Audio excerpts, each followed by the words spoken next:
So this is the Moira River, and our home and homestay is situated on the Moira River, and this has got a lot of aquatic biodiversity. We've got crocodiles, we've got otters, and we've got an amazing range of birds here. So we take our guests out for boat birding and give them a feel of what another side of Goa is. And there is a Goa beyond the beaches and the pubs, and this Goa is really beautiful.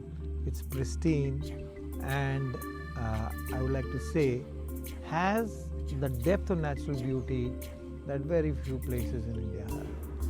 So we are really, really blessed to have so much of nature all around us in Goa.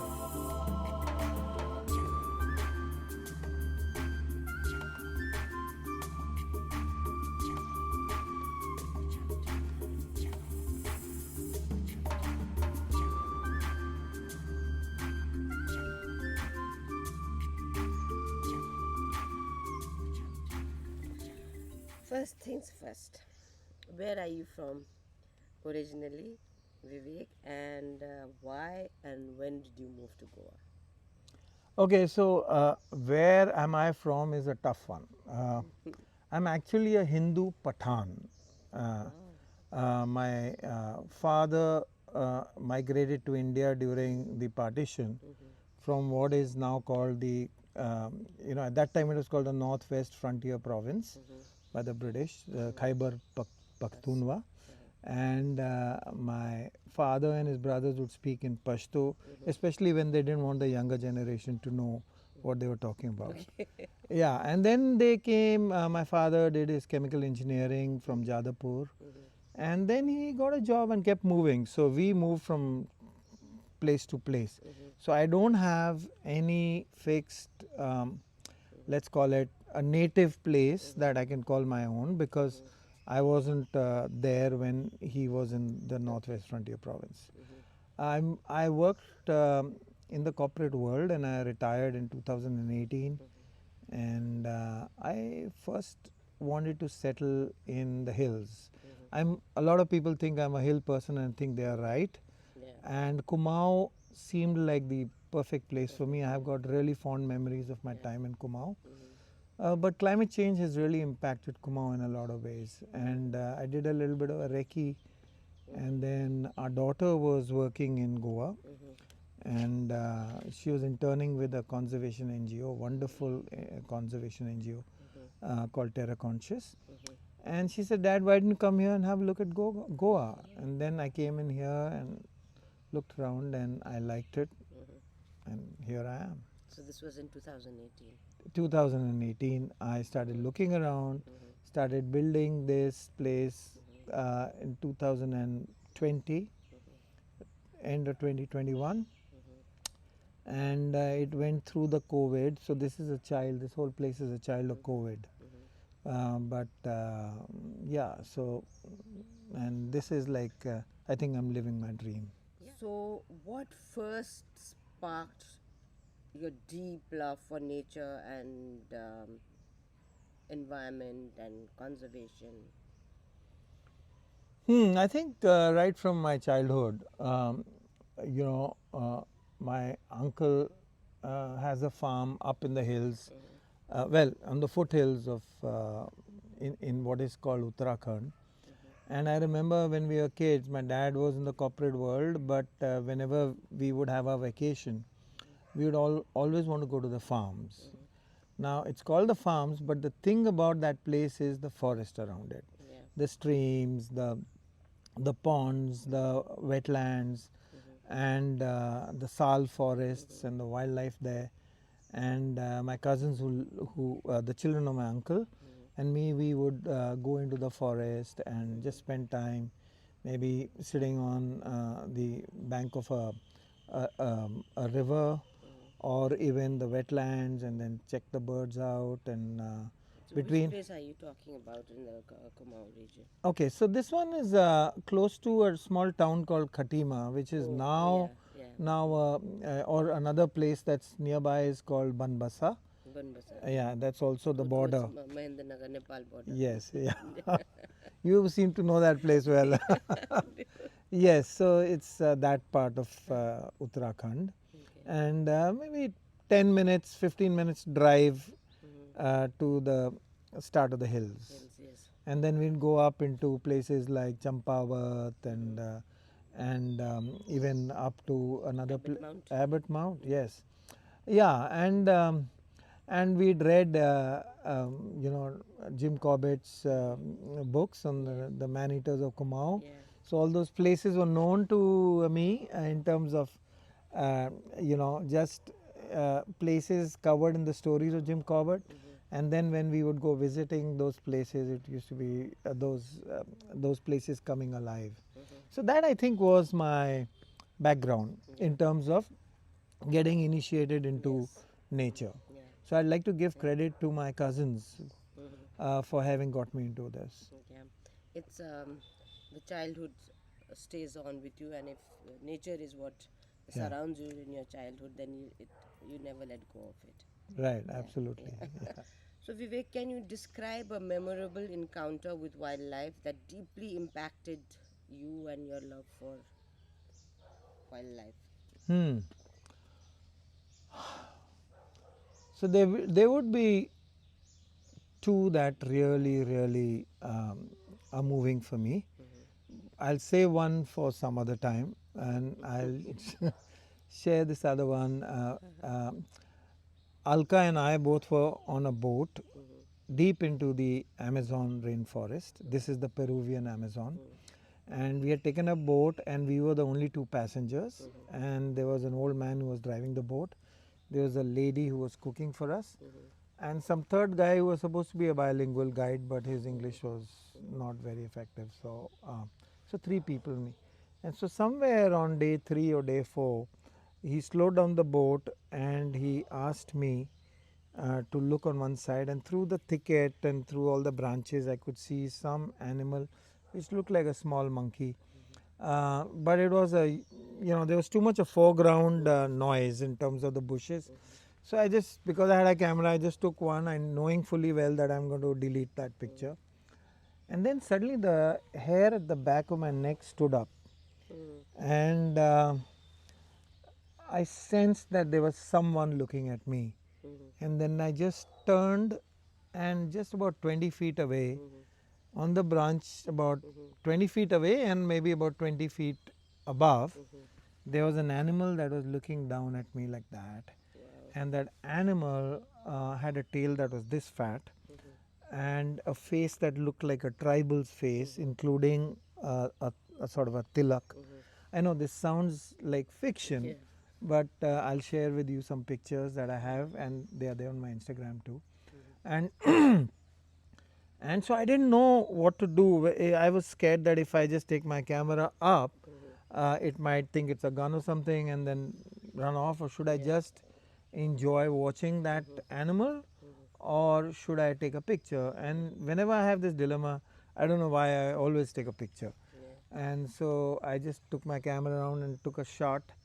And with the sound of the shutter, the tail went up a little, it shortened, and the hackles on the back on his back, the hair that's it just stood up, and the animal became a little aggressive in its posture. And then I took a few more shots, and then after some time I just kept watching it, and it relaxed. And then another 5 minutes later I must have taken about 30-40 shots, and then the animal stood up like a human being on that diagonal branch and made a really sad face, and then walked up the branch and then jumped and crashed into another tree. Crashed means I could hear the sound of the branches, and it sort of moved away. And that was very moving for me, because it was, while the kind of species I had never seen before, it was a close encounter. It was a very moving moment. And after some time, the animal had relaxed, and it wasn't tense anymore, and its posture, its hackles went down again. But when it stood up and its face turned, it was almost as if it was communicating to me that what are you doing to my forest as the human species? What How are we dare doing? you be here? Oh, well, he wasn't. I think it was more sadness than anger. Mm-hmm. That's the emotion that I got. And after that, I just sat in the boat, and the boatman kept showing so many other, birds and mammals, but I didn't feel like taking any picture for at least for the next 3 hours. Later on, when I researched, I found out that this animal, which is a monkey, is called the monk saki, sometimes also called the saki monk.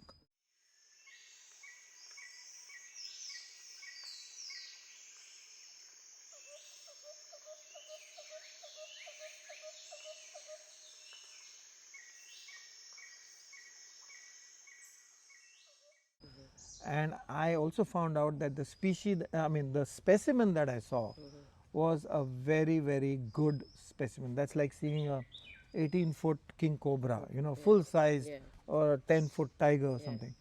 So that would be one of the most moving moments for me. And it also made me feel a little guilty of being there as a sort of An intruder. photographer, tourist into an area which belongs to them, and still not doing enough for the conservation of the Amazon rainforest. Yeah. What role does nature play in your daily life and your creative expression? I think it's a central role. I wake up in the morning to the birds, and we built a house in a way that our bedroom is just below the canopy of the trees. The older trees, we kept all of them, and then we've grown a lot of other plants at that time. Now they become Can you trees. just once turn around and show? So yeah, maybe this might not be the best view, but it's like we've tried to create a little rainforest kind of a thing here. And yeah, so I wake up in the morning to the sound of the birds. I know the calls. So I know, oh, this is the Tickle's blue flycatcher giving me a good morning, Yeah. or this is the puff-throated babbler, and then the cackle of the golden-backed woodpeckers and so many other birds. Um, Unfortunately, the river also has a little bit of pollution. People drink and throw their bottles into the river. So I use a small boat and we collect all that, and then I turn them into little pieces of what I would like to call art.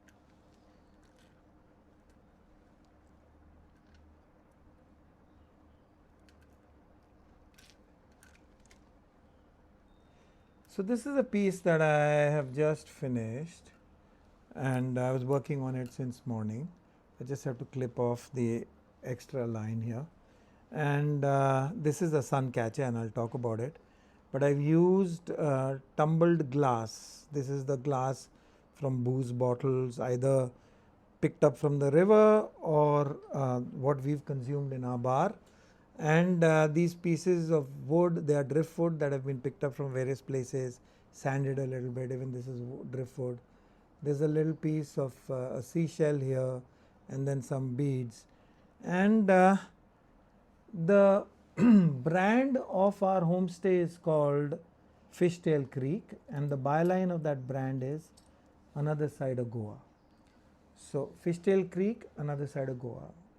The side that's not the beaches and the bikinis and the pubs and the bars, but it's about nature, wetlands, etc. Where I've embedded pieces of glass, etc. on it. This piece of driftwood I had picked up from where a river in Goa meets the sea, and you can see it's got some seashells there. The bottom of all these pieces are by ceramic artists from Goa and from outside Goa. And so, like when I say sun catchers, let me just share with you what that little piece does. You can see on the wall here these beautiful colors that come on. So yeah, so these are the sun catchers. We have guests who come here and they sit down and they make a piece and then they take it back home. I'm very proud of the fact that there was a couple from France who came and they built one piece here, and then they sent a picture saying that the river is not the same as the Moira. Yeah. This is the Seine, if that's how it's pronounced, in Paris. There's one in Uttarakhand that's hanging in somebody's house. There's another one that's hanging in Nasik. There's one hanging in Durban in South Africa. Yeah. So while I don't sell these now, but when our guests are here, they do a little bit of a workshop, and then they make one piece and take it to them. Yes. So yeah, that just is a little piece of Fishtail Creek as a memory that they take back home to their homes. Nice. The guests that come here, we try and give them a feeling of what nature is all about, and we take them on the boat for boat birding. We take them into the wetlands of South Goa or the forests of and the national parks within Goa, which is on the foothills of the Western Ghats. In the evening, over a drink, we talk about what we can do about conservation.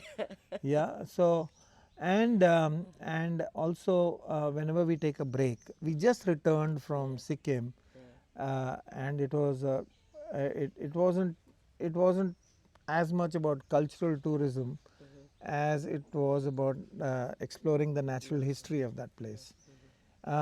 We travel all over the world. That sounds like a very arrogant thing to say, but um, I like to, because I also do conservation lectures and talks, and I don't like to pick up images from the internet. I want all those pictures to be mine, because then there's an emotional investment in it. And so we've been, both Alka and I, we've been to the Amazon rainforest, we've been to the Antarctica, we've been to the Arctic, and Costa Rica for birding, and so that's the at a global level.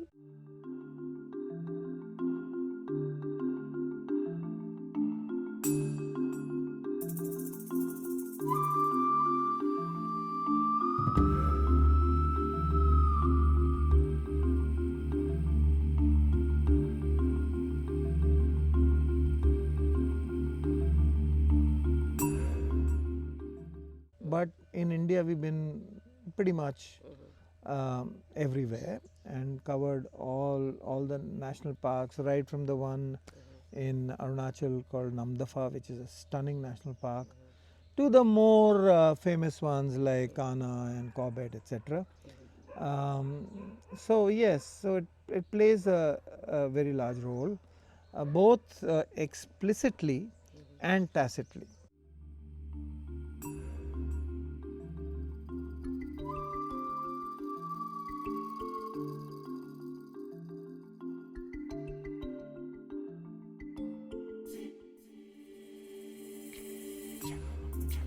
So like if guests stay with us here, all the books that you see inside our cottage, all the books are on conservation.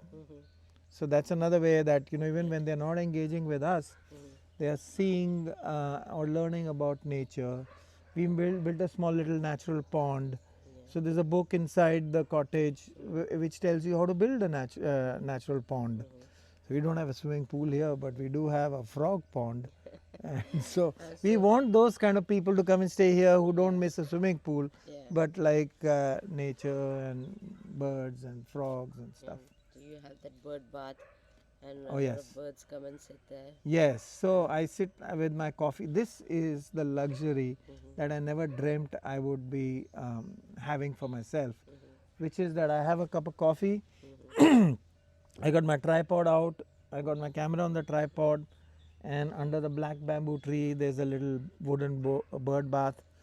And in the afternoon, when there's a little more heat here, all the birds come there, and I'm just shooting videos. Then I'm adding music to it and making my little iMovie clips on, and then posting them, not in the open, but I have them in my YouTube channel, which then I give a link to some of my friends.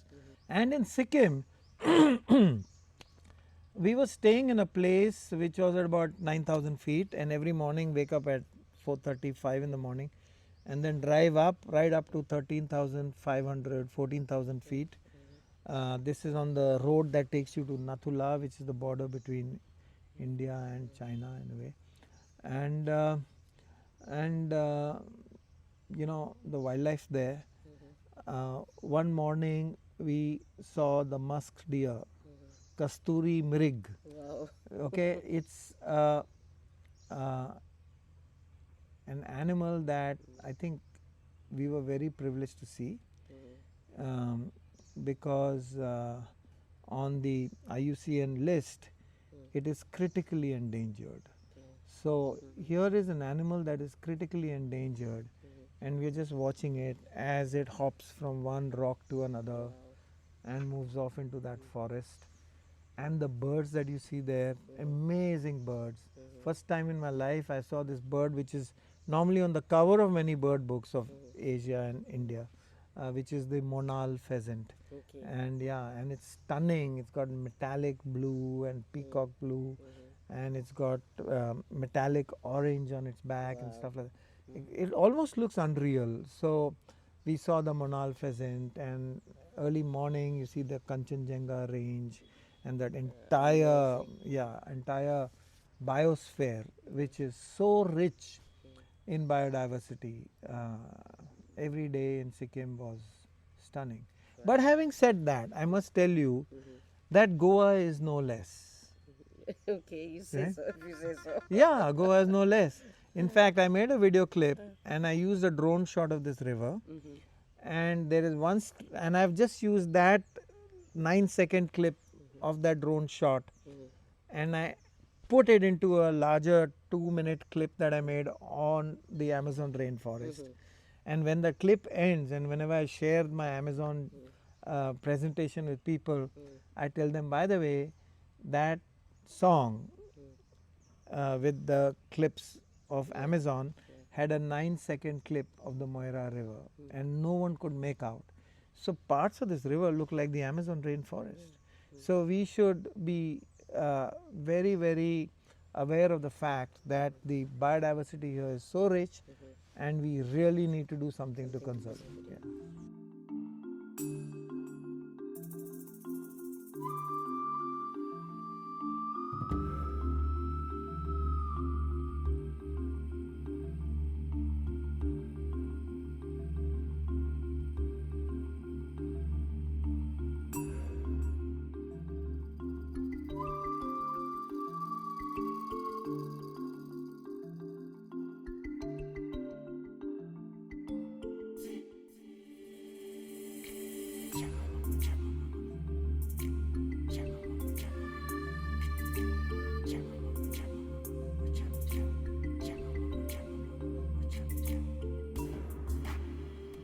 How do you use your photography to raise awareness about environmental issues?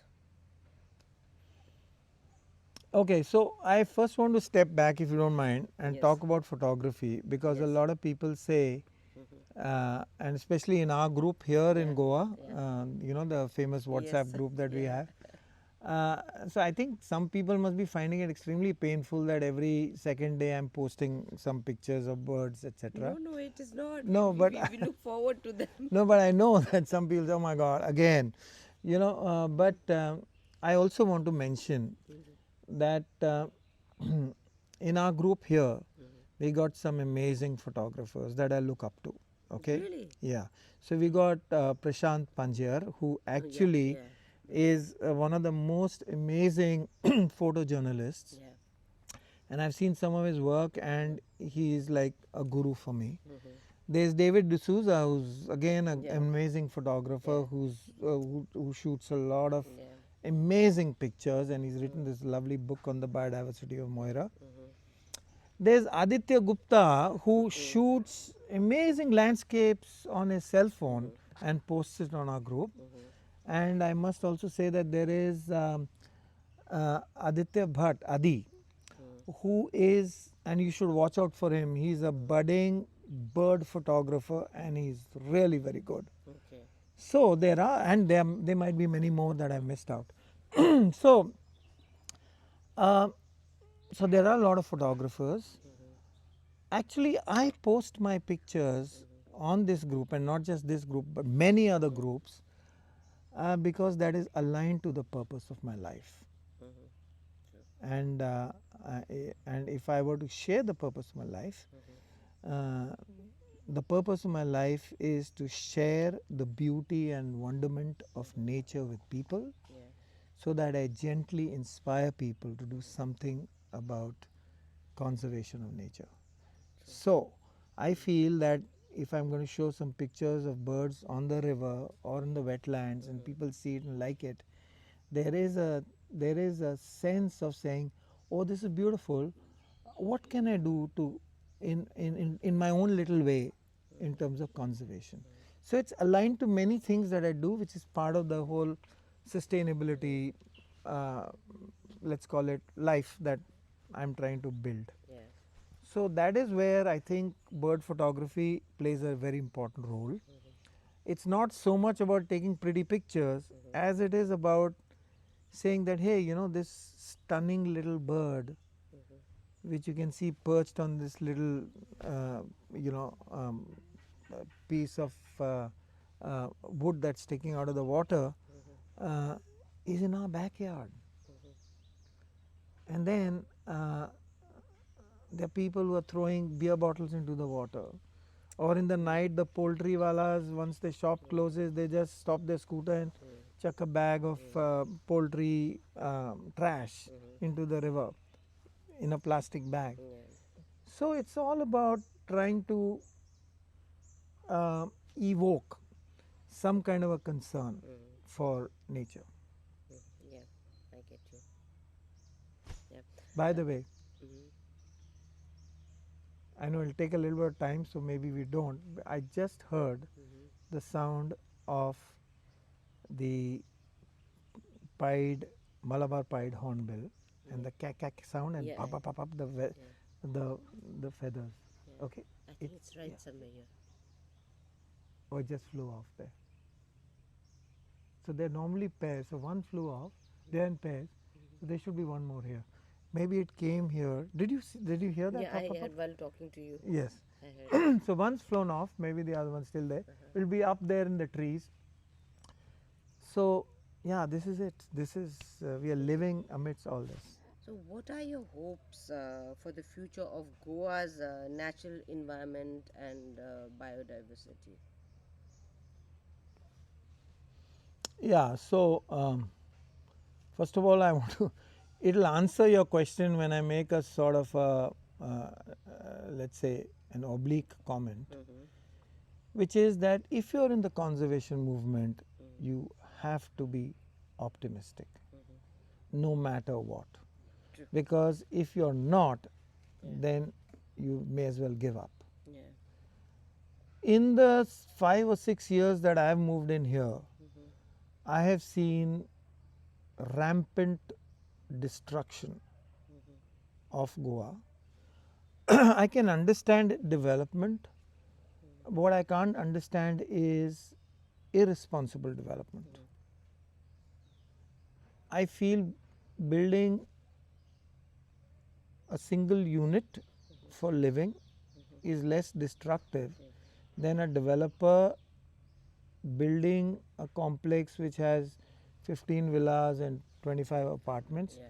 And I'm not saying that because I chose the former as the route to settle down, but you will understand the footprint issue. Yeah. We've kept all the trees intact, and we've woven the site plan and the sitting of the house in a way that we have least amount of impact. Yeah. What I see around and just behind me and many other places, that a whole hillside has been taken, and in any case, building on slopes that are above 20 degrees is not good and also illegal. And what these developers are doing is they are raising everything, cutting off, they are clear cutting the whole thing, making the whole slope bald. Then they are building the houses. Then they are paying crores of rupees to landscapers to then put in exotic trees and plants and shrubs. I can't understand, even if developer projects are good for the environment, which I think they are worse than single, but let's assume that there is no way that we can stop that, but we can at least have some kind of a sensible approach to it, where all the existing trees are mapped out, Mm-hmm. and then you build those dwelling units Mm-hmm. amidst those trees. Trees. Yeah. Why can't you like work it Yeah, around that? and that way, there won't be any runoff of the topsoil in the monsoon, Yeah. and the people who live in the houses, who move into the new houses, They're will have the happy. shaded Yeah. trees around them. But they don't do it because it's just sometimes it's just lousy planning. Yeah. And of course, the second is greed, where you want to maximize. Minimize the space. Yeah. So that I would say is an issue. Uh, Somehow I think people need to look at Goa as the goose that lays the golden eggs, and we are killing the goose itself. So what we've done is we've kept all the wild trees uh, around. All these are all wild trees, and it's really nice how these trees, they drop their vines down. You can see these vines, right? Yeah. And sometimes we hang little you know lanterns on them. Yeah. Once now the monsoons are over, and in just across the river you find the same trees in the forest, and once they drop the vines down, Mm-hmm. then you got creepers climbing up. You'll find a lot of cobwebs and stuff. You don't disturb the the spiders from weaving their uh, webs. And everywhere around you will find that we've planted certain shrubs and flowering plants. All these tubular plants are the flowers are the ones that attract different kind of birds, including sunbirds. This is the fire spike. This one. Yeah, the sunbirds, this one right here, the sunbirds Mm-hmm. actually love to suck the nectar from these. This is a mango tree that existed, Mm-hmm. and now we've got this giant money plant that's grown, Wow. and it's grown so thick that this year uh, we refused to harvest the mangoes because we would be then destroying the creepers. So we were happy having the birds and the monkeys eat all those mangoes. Wow. Because if we were to ask someone to climb this tree Yeah. to harvest the mangoes, then this Yeah, creeper so would get have a been, little damage. yeah. And then of course we've got our little lily pond here, which is our frog wow. pond which we created. Cute. Yeah, it's got guppies in them, and once in a while you got skittering frogs or bullfrogs. Nice. A checkered keelback comes in, hangs around here, and then leaves. And this black bamboo we grew, we planted 2 years back. Now it's become taller than the building, and yeah, and then we placed a few little thingies here and there. Yeah, that's the bird bath, and the birds come and in the afternoon they'll come here and preen themselves and take a dip in this. So I wanted to share with you that we had some guests here, and the guy. So there's a couple, and the guy, he was a gregarious kind of a guy from North India. They've become friendly very soon. So he's saying, "Ah, yaar, tere se baat karni," and then he put his arm around me like this, and he's walking like this and saying that, यार इतना खर्चा किया है घर बनाने में, ये garden को मेंटेन क्यों नहीं करता है? So I said, क्या इसे, ये सब झाड़ियाँ वाड़ियाँ हैं, इसको काटो यार, यहाँ एक लॉन लगाओ. और आजकल you get these umbrellas with Heineken beer written on it, and we can sit here in those false cane sofas and watch the river and just turn around, just have a look. He thought that, He must be wondering ये क्या जंगल खड़ा कर रखा है. Yeah. पूरा काटो इसको. but by the end of his stay, when I shared with him the whole construct of this, this is the food forest, this is the, it's got permaculture that was used to create this.